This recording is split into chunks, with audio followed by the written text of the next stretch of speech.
Good morning students. अब तक हमने ट्रायंगल और वेक्टर के पैरेललोग्राम लॉ स्टडी कर लिए थे। आज हम स्टार्ट करेंगे condition for the zero resultant vectors. Zero resultant vector के लिए कंडीशन, ठीक है।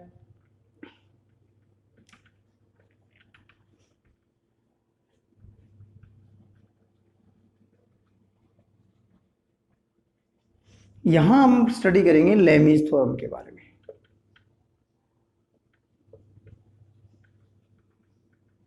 उससे पहले मैं आपको बता दूं कि अगर हमारे पास तीन वेक्टर ए, बी और सी किसी तीन ट्राइंगल के इक्विवेलेंट, जैसे कि ए इधर अप्लाई हो रहा है, बी इधर अप्लाई हो रहा है और सी इधर अप्लाई हो रहा है, O P S, O P Q ले लो, ठीक है। ए इधर है, बी इधर है, सी इधर है, ठीक है।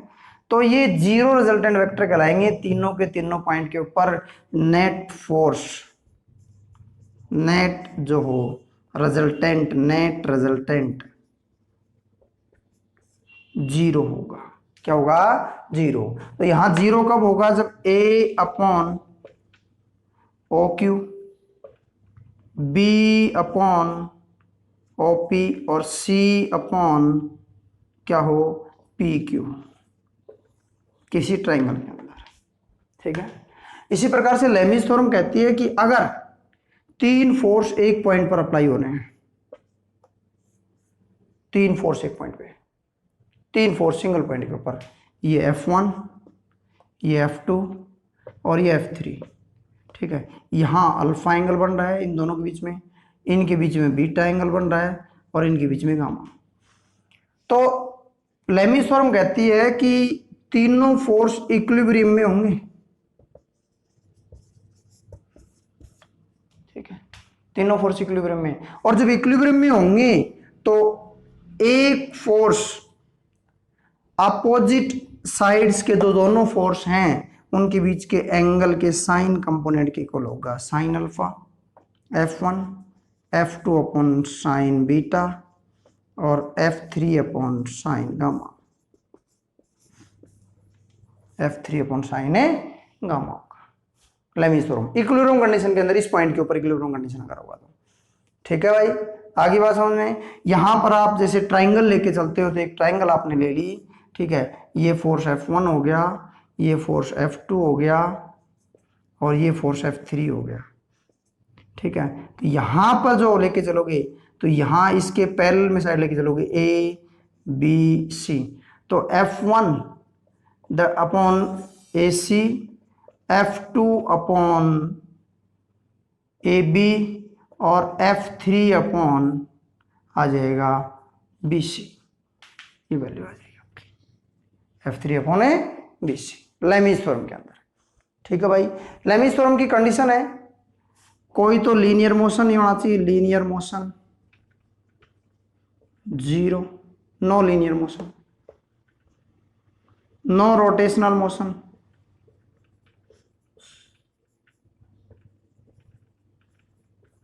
कोई तो लीनियर मोशन नहीं होना चाहिए, कोई रोटेशनल मोशन है नहीं होना चाहिए, और साथ में हमारी पोटेंशियल एनर्जी क्या होनी चाहिए? मिनिमम होनी चाहिए। पोटेंशियल एनर्जी क्या होनी चाहिए भाई? ये मिनिमम होनी चाहिए, ठीक है। क्लियर है। अगला हम बात करते हैं इक्विवेलेंट वेक्टर्स की। इक्विवेलेंट वेक्टर्स वो वेक्टर होते हैं जिनका नेट रिजल्टेंट जीरो हो, समेशन जो रिजल्टेंट है वो क्या हो? जीरो। क्या हो? जीरो।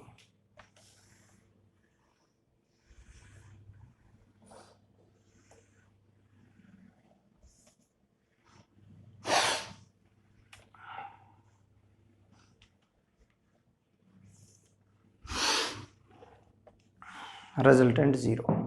अब कुछ इंपॉर्टेंट फैक्ट्स हैं वेक्टर एडिशन के।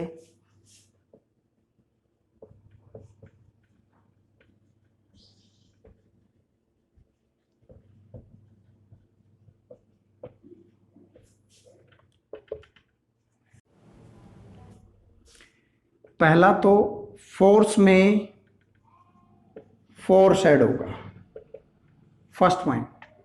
मतलब सेम फिजिकल क्वांटिटी ऐड हो सकती है।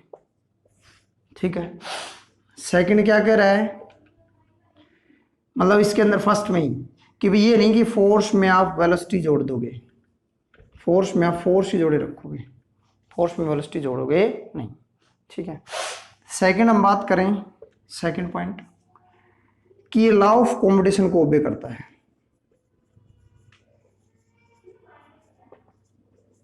लॉ ऑफ कॉम्पिटिशन क्या करता है, ओबे।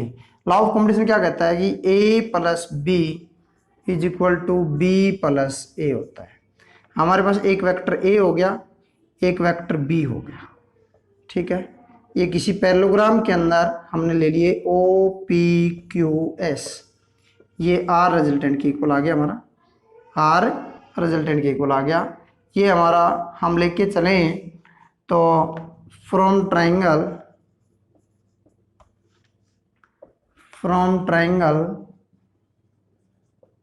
ओ पी क्यू से अगर ये बी है तो ये भी बी आ जाएगा, ये आर हो गया भाई, ये भी बी आ जाएगा, ये ए है तो ये भी क्या आ जाएगा, ए, ये इधर अप्लाई हो रहा है, ये इधर तो ये इधर।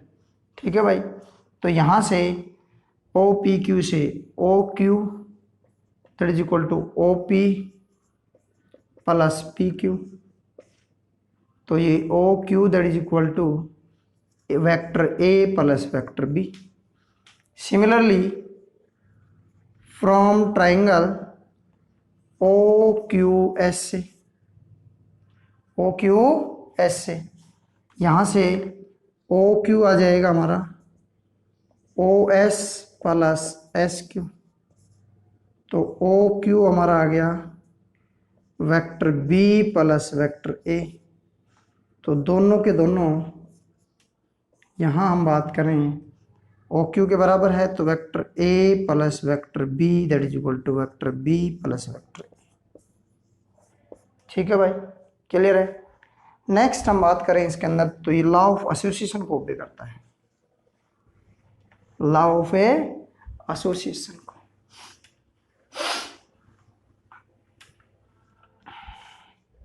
Law of association,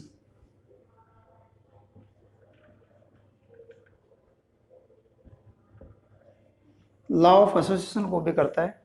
law of association कहता है कि हमारे पास एक वेक्टर ए है, दूसरा वेक्टर बी है, तीसरा वेक्टर सी है, तो ये रिजल्टेंट हम बात करें ये हमारा बी और सी, ये हम आर ले लें। ठीक है भाई, क्या ले लें, आर। तो ये कहता है कि A plus B plus C is equal to A plus B plus C होगा, लॉ ऑफ एसोसिएशन। ठीक है, यहाँ से हम लेके चलें तो पहले आप ये डायगोनल ड्रा कर लो। ठीक है, ये ओ पी क्यू एस। ठीक है भाई, कोई दिक्कत नहीं है। ध्यान से देखो तो यहाँ से हम बात करें तो A plus B, A O P plus O P plus O Q, sorry P Q that is equal to O Q आ गया। क्या आ गया, ओ क्यू। ठीक है, अब ये आ गया ओ क्यू के इक्वल। ठीक है, दूसरी तरफ हम लेके चलें तो ये आ गया A plus B that is equal to O Q. अब रिजल्टेंट है आर है हमारा, जो कि सॉरी ओ एस है, O Q plus Q S. O Q क्या था, ओ एस आ गया हमारा A plus B plus C. ठीक है, और ओ एस है हमारा आर के equal A plus B plus C. ठीक है भाई, कोई दिक्कत नहीं है। चलो दूसरी तरफ, ये मैंने ये डायगोनल ले लिया। क्या ले लिया? डायगोनल। फ्रॉम ट्रायंगल PQS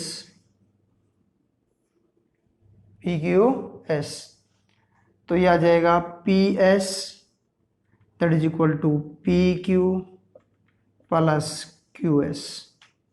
तो PS आ गया हमारा B प्लस C के इक्वल, B प्लस C के इक्वल। अब OS किसके इक्वल है? OP plus PS। OP क्या है? A है, ये वेक्टर रिप्रेजेंट कर दो बेटा। OS that is equal to R that is equal to A plus B plus C। अब देखो ये भी R था, ये भी R था, तो A plus B plus C that is equal to A plus B plus C। ये क्या आ गया? Law of association, law of association.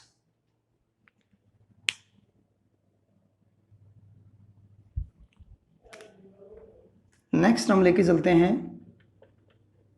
River and boat case.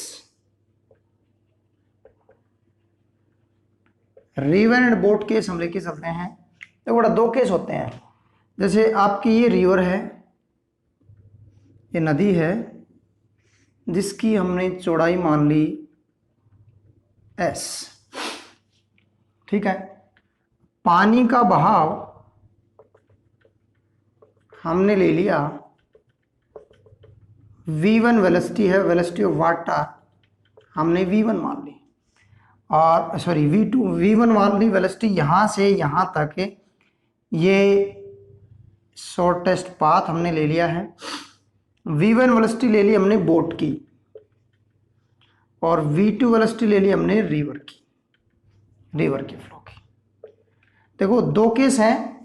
एक तो आप नदी के बहाव के अंदर जा रहे हो तो आप जल्दी जाओगे, ठीक है, शॉर्टेस्ट टाइम के अंदर। लेकिन अगर आप अपोजिट में जाते हो तो आप शॉर्टेस्ट पाथ में ट्रेवल करोगे, अपोजिट जाते हो। तो मैंने यहाँ एक थीटा एंगल के ऊपर आप अपस्ट्रीम जा रहे हो, नदी के बहाव के अपोजिट जा रहे हो, ठीक है।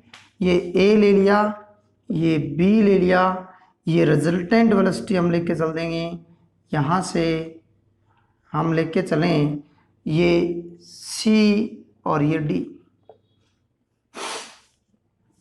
ठीक है भाई, कोई दिक्कत नहीं है। यहाँ हम बात करें तो साइन कंपोनेंट हमारा बन रहा है साइन थीटा।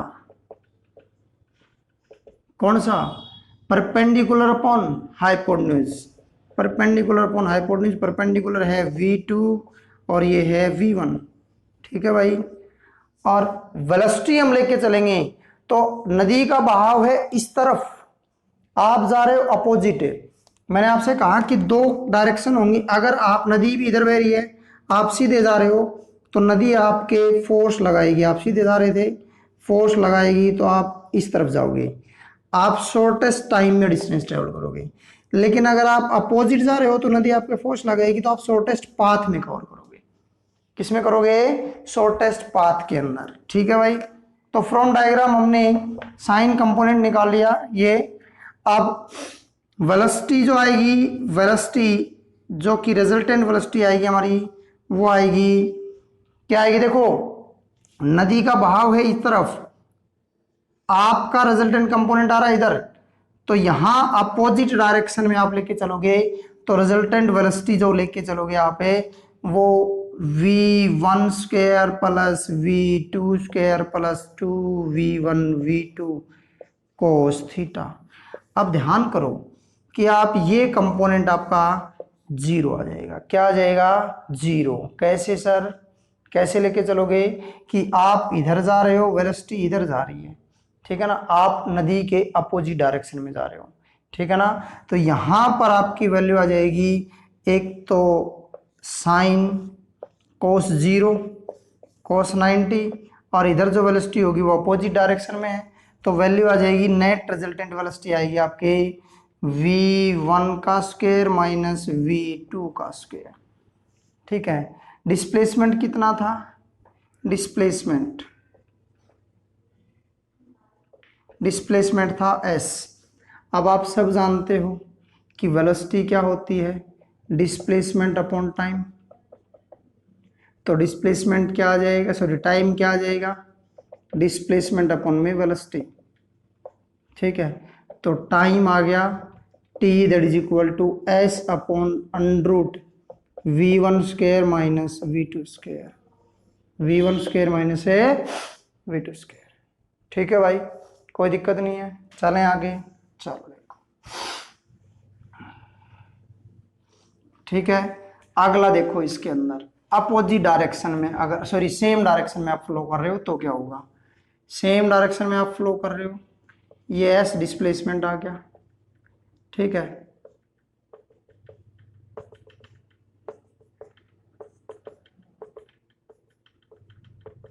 ठीक है, यहां से आप नदी के बहाव की तरफ बढ़ रहे हो, यहाँ v1 वेलोसिटी से बोट के साथ, नदी का बहाव है इधर v2, मतलब आप स्ट्रेट फॉरवर्ड डायरेक्शन में जा रहे हो।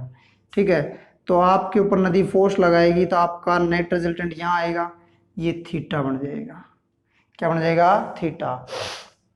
यहाँ पर टेंजेंट थीटा आएगा, क्या था, perpendicular upon base, perpendicular v2 upon base v1, ये टेन थीटा आ जाएगा। अब आप देखो ये डिस्प्लेसमेंट भी आप कवर करोगे, इसको हम x मानेंगे, ये क्या थी, s थी हमारी, क्या थी, s। अब नदी के बहाव में आप जा रहे हो तो रिजल्टेंट वेलोसिटी आ जाएगी v is equal to under root v1 square plus v2 square, v1 square plus है v2 स्क्वायर। और डिस्प्लेसमेंट क्या आ जाएगा, रिजल्टेंट डिस्प्लेसमेंट मैंने ले लिया, ये ले लिया s dash that is equal to s का स्क्वायर प्लस x का स्क्वायर, s का स्क्वायर प्लस है x का स्क्वायर। वैल्यू आ गई टाइम, टाइम आ गया, time that is equal to displacement upon में वेलोसिटी, अपॉन में वेलोसिटी। तो टाइम हमारा ले लोगे यहाँ पे, तो t that is equal to displacement क्या था, s square plus x square का रूट अपॉन में v1 square plus v2 square. इतने टाइम के लिए आप क्या करोगे, रिवर को क्रॉस करोगे। Okay, have a cheerful day.